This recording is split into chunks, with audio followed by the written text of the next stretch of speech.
नमस्कार, श्रेया कॉर्नरमध्ये तुमच्या सर्वांचे स्वागत। आजची आपली रेसिपी आहे उपवास स्पेशल साबुदाणा वडा। साबुदाणा वडा कसा तयार करायचा ते या रेसिपीमध्ये पाहणार आहोत। या ठिकाणी आपण सुरुवातीला साबुदाणा 1 कप घेतलेला आहे आणि साबुदाणा आपण पाण्यामध्ये भिजत घालून ठेवणार आहोत 2 तासासाठी। 2 तासासाठी आपण साबुदाणा भिजत ठेवलेला आहे। 2 तास झालेले आहेत। 2 तासानंतर तुम्ही पाहू शकता साबुदाणा मस्त असा भिजलेला आहे। हे पहा, हातावर घेतल्यानंतर दाबल्यानंतर साबुदाणा मस्त असा भिजलेला आहे। साबुदाणा भिजून तयार झाल्यानंतर बाउलमध्ये आपण साबुदाणा घालून घेणार आहोत। साबुदाणा भिजेपर्यंत आपण बटाटे 3 उकडून घेतलेले आहेत आणि हे पूर्णपणे आपण थंड करून घेतलेले आहेत। बटाटे पूर्णपणे थंड केल्यानंतर याची साल पटकन अशा प्रकारे निघाली जाते आणि बटाटा साबुदाण्यामध्ये घालताना पूर्ण थंड झाल्यानंतरच घालायचा, म्हणजे साबुदाणे वडे एकदम मस्त असे तयार होतात, चिकट होत नाहीत। हे पहा, बटाटा तोडल्यानंतर पटकन असा तुटला जातो, म्हणजे अशा प्रकारे आपण बटाटा शिजवून घ्यायचा आहे। सर्व बटाटे आपण या ठिकाणी साबुदाण्यामध्ये घालून घेतलेले आहे। त्यानंतर या ठिकाणी आपण हिरवी मिरचीची पेस्ट मिक्सरला तयार करून घेतलेली आहे, ती 1 चमचा घालून घ्यायची आहे। त्यानंतर चवीनुसार मीठ घालायचे आहे। शेंगदाणे भाजून त्याचा आपण कूट तयार केलेला आहे, तो 4 चमचे याच्यामध्ये घालून घ्यायचा आहे।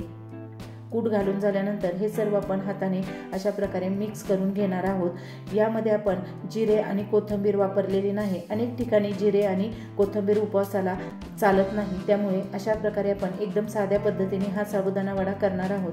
हे मिश्रण आपले वड्यासाठी तयार झालेले आहे। मिश्रणाचा एक गोळा घेऊन आपण याचा वडा तयार करून घेणार आहोत।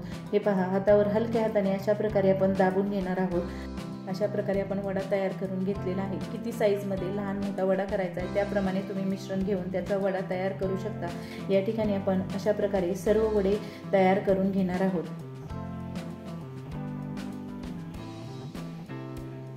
आपले सर्व वडे या ठिकाणी तयार करून झालेले आहे। तुम्ही पाहू शकता मस्त असे हे वडे आपण तयार करून घेतलेले आहेत। तळण्यासाठी आपले वडे तयार झालेले आहेत। त्यानंतर गॅसवर कढईमध्ये आपण तेल ठेवलेले आहे। तेल चांगले आपले तापलेले आहे।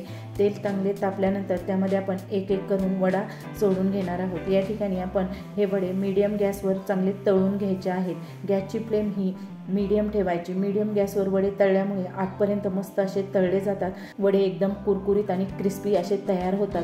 हे पहा, एका साईडने तळून झाल्यानंतर आपण दोन्ही साईडने हे चांगले गोल्डन रंग येईपर्यंत तळून घ्यायचे आहेत। वडे तळताना गॅसची फ्लेम ही मीडियमच ठेवायची आहे, म्हणजे शेवटपर्यंत आपण वडे मीडियम गॅसवरच तळून घेणार आहोत। जर गॅसची फ्लेम तुम्ही वाढवली आणि वडे तळून घेतले तर ते वडे वरून तळले जातात, परंतु आतमध्ये कच्चेच राहतात आणि चिकट होतात।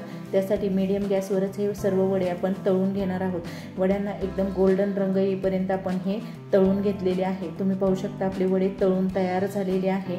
हे आपण काढून घेणार आहोत।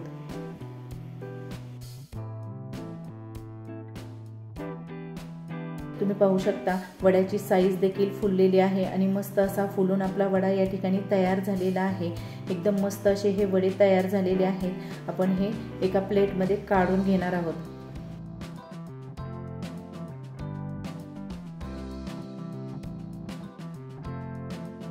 प्लेटमध्ये आपण टिश्यू पेपर ठेवलेला आहे आणि हे टिश्यू पेपरवर सर्व वडे आपण काढून घेणार आहोत। हे पहा, तर असेच आपण सर्व वडे एक एक करून तेलामध्ये सोडून घ्यायचे आहेत। हे पहा, वडा तेलामध्ये सोडल्यानंतर लगेच मस्त असा फुगला जातो। आपले सर्व वडे तयार झालेले आहेत। आपण हे सर्व एका प्लेटमध्ये काढून घेणार आहोत। याचा रंग देखील तुम्ही पाहू शकता मस्त असा आलेला आहे। सर्व वडे या ठिकाणी आपले तळून तयार झाल्यानंतर तेलामध्ये आपण हिरवी मिरची तळून घेतलेली आहे आणि हे पहा, वड्याची साईज पाहू शकता। एकदम मस्त असा हा वडा फुललेला आहे।